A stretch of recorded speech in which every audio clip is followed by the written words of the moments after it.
ద్వితీయోపదేశకాండము 27వ అధ్యాయము. మోషేయు ఇశ్రాయేలీయుల పెద్దలను ప్రజలతో ఇట్లనిరి, నేడు నేను మీకు విధించుచున్న ధర్మమును మీరాచరింపవలెను. మీ దేవుడైన యెహోవా మీకిచ్చుచున్న దేశమున ప్రవేశించుటకు మీరు యొర్దాను దాటు దినమున మీరు పెద్ద రాళ్లను నిలువబెట్టి వాటి మీద సున్నము పూసి, నీ పితరుల దేవుడైన యెహోవా నీతో చెప్పినట్లు నీవు నీ దేవుడైన యెహోవా నీకిచ్చుచున్న పాలుతేనెలు ప్రవహించు దేశమున ప్రవేశించుటకు నీవు ఏరు దాటిన తరువాత ఈ ధర్మశాస్త్ర వాక్యములన్నిటినీ వాటి మీద వ్రాయవలెను. మీరు ఈ యొర్దాను దాటిన తరువాత నేడు నేను మీకాజ్ఞాపించినట్టు ఈ రాళ్లను ఏబాలు కొండ మీద నిలువబెట్టి వాటి మీద సున్నము పూయవలెను. అక్కడ నీ దేవుడైన యెహోవాకు బలిపీఠము కట్టవలెను. ఆ బలిపీఠమును రాళ్లతో కట్టవలెను. వాటి మీద ఇనుప పనిముట్టు పడకూడదు. చెక్కని రాళ్లతో నీ దేవుడైన యెహోవాకు బలిపీఠమును కట్టి దానిమీద నీ దేవుడైన యెహోవాకు దహన బలులను అర్పింపవలెను. మరియు నీవు సమాధాన బలులను అర్పించి అక్కడ భోజనము చేసి నీ దేవుడైన యెహోవా సన్నిధిని సంతోషింపవలెను. ఈ విధికి సంబంధించిన వాక్యములన్నిటినీ ఆ రాళ్ల మీద బహు విశదముగా వ్రాయవలెను. మరియు మోషేయు యాజకులైన లేవీయులను ఇశ్రాయేలీయులందరితో ఇట్లనిరి, ఇశ్రాయేలీయులారా, మీరు ఊరకొని ఆలకించుడి. నేడు మీరు మీ దేవుడైన యెహోవాకు స్వజనమైతిరి గనుక మీ దేవుడైన యెహోవా మాట విని నేడు నేను నీకు ఆజ్ఞాపించు ఆయన కట్టడలను ఆయన ఆజ్ఞలను గైకొనవలెను. ఆ దినమందే మోషే ప్రజలకు ఆజ్ఞాపించినదేమనగా, మీరు యొర్దాను దాటిన తరువాత షిమ్యోను, లేవి, యూదా, ఇస్సాకారు, యోసేపు, బెన్యామీను గోత్రముల వారు ప్రజలను గూర్చి దీవెన వచనములను పలుకుటకై గెరిజీము కొండ మీద నిలువవలెను. రూబేను, గాదు, ఆషేరు, జెబూలూను, దాను, నఫ్తాలి గోత్రముల వారు శాపవచనములను పలుకుటకై ఏబాలు కొండ మీద నిలువవలెను. అప్పుడు లేవీయులు యెహోవాకు హేయముగా శిల్పి చేతులతో మలచిన విగ్రహమునే గాని పోత విగ్రహమునే గాని చేసి చాటున నుంచువాడు శాపగ్రస్తుడని ఎలుగెత్తి ఇశ్రాయేలీయులందరితోనూ చెప్పగా ఆమెన్ అనవలెను. తన తండ్రినైనను తన తల్లినైనను నిర్లక్ష్యము చేయువాడు శాపగ్రస్తుడని చెప్పగా ప్రజలందరూ ఆమెన్ అనవలెను. తన పొరుగువాని సరిహద్దు రాయిని తీసివేయువాడు శాపగ్రస్తుడని చెప్పగా ప్రజలందరూ ఆమెన్ అనవలెను. గ్రుడ్డివాని త్రోవను తప్పించువాడు శాపగ్రస్తుడని చెప్పగా ప్రజలందరూ ఆమెన్ అనవలెను. పరదేశికే గాని తండ్రి లేని వానికే గాని విధవరాలికే గాని న్యాయము తప్పి తీర్పు తీర్చువాడు శాపగ్రస్తుడని చెప్పగా ప్రజలందరూ ఆమెన్ అనవలెను. తన తండ్రి భార్యతో శయనించువాడు తన తండ్రి కోకను విప్పినవాడు గనుక వాడు శాపగ్రస్తుడని చెప్పగా ప్రజలందరూ ఆమెన్ అనవలెను. ఏ జంతువుతోనైనను శయనించువాడు శాపగ్రస్తుడని చెప్పగా ప్రజలందరూ ఆమెన్ అనవలెను. తన సహోదరితో అనగా తన తండ్రి కుమార్తెతో గాని తన తల్లి కుమార్తెతో గాని శయనించువాడు శాపగ్రస్తుడని చెప్పగా ప్రజలందరూ ఆమెన్ అనవలెను. తన అత్తతో శయనించువాడు శాపగ్రస్తుడని చెప్పగా ప్రజలందరూ ఆమెన్ అనవలెను. చాటున తన పొరుగువానిని కొట్టువాడు శాపగ్రస్తుడని చెప్పగా ప్రజలందరూ ఆమెన్ అనవలెను. నిర్దోషికి ప్రాణహాని చేయుటకు లంచము పుచ్చుకొనివాడు శాపగ్రస్తుడని చెప్పగా ప్రజలందరూ ఆమెన్ అనవలెను. ఈ విధికి సంబంధించిన వాక్యములను గైకొనక పోవుట వలన వాటిని స్థిరపరచని వాడు శాపగ్రస్తుడని చెప్పగా ప్రజలందరూ ఆమెన్ అనవలెను. ద్వితీయోపదేశకాండము 28వ అధ్యాయము. నీవు నీ దేవుడైన యెహోవా మాట శ్రద్ధగా విని నేడు నేను నీకు ఆజ్ఞాపించుచున్న ఆయన ఆజ్ఞలనన్నిటినీ అనుసరించి నడుచుకున్న ఎడల నీ దేవుడైన యెహోవా భూమి మీదనున్న సమస్త జనముల కంటే నిన్ను హెచ్చించును. నీవు నీ దేవుడైన యెహోవా మాట వినిన ఎడల ఈ దీవెనలన్నీయు నీ మీదికి వచ్చి నీకు ప్రాప్తించును.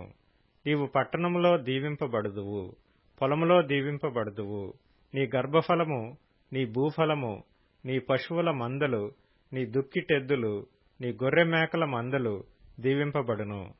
నీ గంపయు పిండి పిసుకు నీ తొట్టియు దీవింపబడును. నీవు లోపలికి వచ్చునప్పుడు దీవింపబడుదువు, వెలుపలికి వెళ్ళినప్పుడు దీవింపబడుదువు. నీ మీద పడు నీ శత్రువులను యెహోవా నీ ఎదుట హతమగునట్లు చేయును. వారొక త్రోవను నీ మీదికి బయలుదేరి వచ్చి 7 త్రోవల నీ ఎదుట నుండి పారిపోవుదురు. నీ కొట్లలోనూ నీవు చేయు ప్రయత్నములన్నిటిలోనూ నీకు దీవెన కలుగునట్లు యెహోవా ఆజ్ఞాపించును. నీ దేవుడైన యెహోవా నీకిచ్చుచున్న దేశములో ఆయన నిన్ను ఆశీర్వదించును. నీవు నీ దేవుడైన యెహోవా ఆజ్ఞలననుసరించి ఆయన మార్గములలో నడుచుకొనిన ఎడల యెహోవా నీకు ప్రమాణము చేసియున్నట్లు ఆయన తనకు ప్రతిష్ఠిత జనముగా నిన్ను స్థాపించును. భూప్రజలందరూ యెహోవా నామమున నీవు పిలువబడుచుండుట చూచి నీకు భయపడుదురు. మరియు యెహోవా నీకిచ్చెదనని నీ పితరులతో ప్రమాణము చేసిన దేశమున యెహోవా నీ గర్భఫల విషయములోనూ నీ పశువుల విషయములోనూ నీ నేల పంట విషయములోనూ నీకు సమృద్ధిగా మేలు కలుగచేయును. యెహోవా నీ దేశము మీద వర్షము దాని కాలమందు కురిపించుటకును నీవు చేయు కార్యమంతటినీ ఆశీర్వదించుటకును ఆకాశమును తన మంచి ధననిధిని తెరుచును. నీవు అనేక జనములకు అప్పిచ్చెదవు కాని అప్పు చేయవు. నేడు నేను మీకాజ్ఞాపించు మాటలన్నిటిలో దేని విషయములోనూ కుడికి గాని ఎడమకు గాని తొలగి అన్యుల దేవతలను అనుసరింపకయు వాటిని పూజింపకయు నున్న ఎడల నీవు అనుసరించి నడుచుకొనవలెనని నేడు నేను నీకాజ్ఞాపించుచున్న నీ దేవుడైన యెహోవా ఆజ్ఞలను విని వాటిని అనుసరించి గైకొనిన ఎడల యెహోవా నిన్ను తలగా నియమించును గాని తోకగా నియమింపడు. నీవు పైవాడవుగా ఉందువు గాని క్రిందివాడవుగా ఉండవు.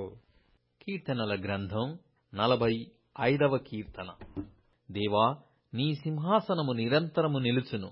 నీ రాజదండము న్యాయార్థమైన దండము. నీవు నీతిని ప్రేమించి భక్తిహీనతను ద్వేషించుచున్నావు. కావున దేవుడే, నీ దేవుడే చెలికాండ్ర కంటే హెచ్చగునట్లుగా నిన్ను ఆనంద తైలముతో అభిషేకించి ఉన్నాడు. నీ వస్త్రములెల్లా గోపరస వాసనే, అగరు వాసనే, లవంగి పట్ట వాసనే. దంతముతో కట్టిన నగరులలో తంతి వాద్యములు నిన్ను సంతోషపెట్టుచున్నవి. నీ దయనొందిన స్త్రీలలో రాజుల కుమార్తెలున్నారు. రాణి ఓఫీరు అపరంజితో అలంకరించుకొని నీ కుడిపార్శ్వమున నిల్చుచున్నది. కుమారి, ఆలకించుము, ఆలోచించి చెవియొగ్గుము. నీ స్వజనమును నీ తండ్రి ఇంటిని మరువము. నీ రాజు నీ ప్రభువు, అతడు నీ సౌందర్యమును కోరినవాడు. అతనికి నమస్కరించుము.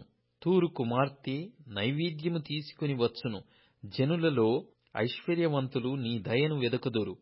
సామెతల గ్రంథం 11వ అధ్యాయం. భక్తిహీనుడు చనిపోగా వాని ఆశ నిర్మూలమగును. బలాఢ్యులైన వారి ఆశ భంగమైపోవును. నీతిమంతుడు బాధ నుండి తప్పింపబడును. భక్తిహీనుడు బాధపాలగును. లూకాసు వార్త 10వ అధ్యాయం. ఇదిగో, ఒకప్పుడు ధర్మశాస్త్రోపదేశకుడు లేచి, బోధకుడా, నిత్య జీవమునకు వారసుడనగుటకు నేనేమి చేయవలెనని ఆయనను శోధించుచు అడిగెను. అందుకాయన, ధర్మశాస్త్రమందేమి వ్రాయబడి ఉన్నది, నీవేమి చదువుచున్నావని అతనిని అడగగా, అతడు, నీ దేవుడైన ప్రభువును నీ పూర్ణ హృదయముతోనూ, నీ పూర్ణ మనస్సుతోనూ, నీ పూర్ణ శక్తితోనూ, నీ పూర్ణ వివేకముతోనూ ప్రేమింపవలెననియు, నిన్ను వలె నీ పొరుగువారిని ప్రేమింపవలెననియు వ్రాయబడి ఉన్నదని చెప్పాను. అందుకాయన, నీవు సరిగా ఉత్తరమిచ్చితివి, అలాగు చేయుము, అప్పుడు జీవించెదవని అతనితో చెప్పాను. అయితే తాను నీతిమంతుడైనట్టు కనబరుచుకొనగోరి అతడు, అవును కాని నా పొరుగువాడెవడని యేసునడిగాను. అందుకు యేసు ఇట్లనెను, ఒక మనుష్యుడు యెరూషలేము నుండి యెరికో పట్టణమునకు దిగి వెళ్ళుచు దొంగల చేతిలో చిక్కెను. వారు అతని బట్టలు దోచుకుని అతని కొట్టి కొరప్రాణముతో విడిచిపోయిరి. అప్పుడొక యాజకుడు ఆ త్రోవను వెళ్ళుట తటస్థించెను. అతడు అతనిని చూచి ప్రక్కగా పోయెను. అలాగుననే లేవీయుడొకడు ఆ చోటికి వచ్చి చూచి ప్రక్కగా పోయెను. అయితే ఒక సమరయుడు ప్రయాణమై పోవుచు అతడు పడియున్న చోటికి వచ్చి అతనిని చూచి అతని మీద జాలిపడి దగ్గరకు పోయి నూనెయు ద్రాక్షారసమును పోసి అతని గాయములను కట్టి తన వాహనము మీద ఎక్కించి ఒక పూటకుళ్ళ వాని ఇంటికి తీసుకుని పోయి అతని పరామర్శించెను. మరునాడతడు 2 దేనారములు తీసి ఆ పూటకుళ్ళ వానికిచ్చి, ఇతని పరామర్శించుము, నీవింకేమైనను ఖర్చు చేసిన ఎడల నేను మరల వచ్చునప్పుడు అది నీకు తీర్చెదనని అతనితో చెప్పి పోయెను. కాగా ఆ దొంగల చేతిలో చిక్కిన వానికి, ఈ ముగ్గురిలో ఎవడు పొరుగువాడాయనని నీకు తోచుచున్నదని యేసు అడగగా, అతడు అతని మీద జాలిపడిన వాడే అనెను. అందుకు యేసు, నీవును వెళ్లి అలాగు చేయుమని అతనితో చెప్పెను. అంతట వారు ప్రయాణమై పోవుచుండగా ఆయన ఒక గ్రామంలో ప్రవేశించెను. మార్త అను ఒక స్త్రీ ఆయనను తన ఇంట చేర్చుకొనెను. ఆమెకు మరియ అను సహోదరియుండెను. ఈమె యేసు పాదముల యొద్ద కూర్చుండి ఆయన బోధ వినుచుండెను. మార్త విస్తారమైన పని పెట్టుకొనుట చేత తొందరపడి ఆయన యొద్దకు వచ్చి, ప్రభువా, నేను ఒంటరిగా పనిచేయుటకు నా సహోదరి నన్ను విడిచిపెట్టినందున నీకు చింతలేదా? నాకు సహాయం చేయమని ఆమెతో చెప్పుమనెను. అందుకు ప్రభు, మార్తా మార్తా, నీవనేకమైన పనులను గూర్చి విచారము కలిగి తొందరపడుచున్నావు గాని అవసరమైనది ఒకటే. మరియ ఉత్తమమైన దానిని ఏర్పరచుకొనెను, అది ఆమె యొద్ద నుండి తీసివేయబడదని ఆమెతో చెప్పెను. లూకాసు వార్త 11వ అధ్యాయం. ఆయన ఒక చోట ప్రార్థన చేయుచుండెను. ప్రార్థన చాలించిన తరువాత ఆయన శిష్యులలో ఒకడు, ప్రభువా, యోహాను తన శిష్యులకు నేర్పినట్టుగా మాకును ప్రార్థన చేయ నేర్పుమని ఆయననడిగెను. అందుకాయన, మీరు ప్రార్థన చేయునప్పుడు, తండ్రి, నీ నామము పరిశుద్ధపరచబడును గాక, నీ రాజ్యము వచ్చును గాక, మాకు కావలసిన అనుదినాహారము దినదినము మాకు దయచేయుము. మేము మాకిచ్చియున్న ప్రతి వానిని క్షమించుచున్నాము గనక మా పాపములను క్షమించుము, మమ్మును శోధనలోనికి తేకుము అని పలుకుడని వారితో చెప్పెను.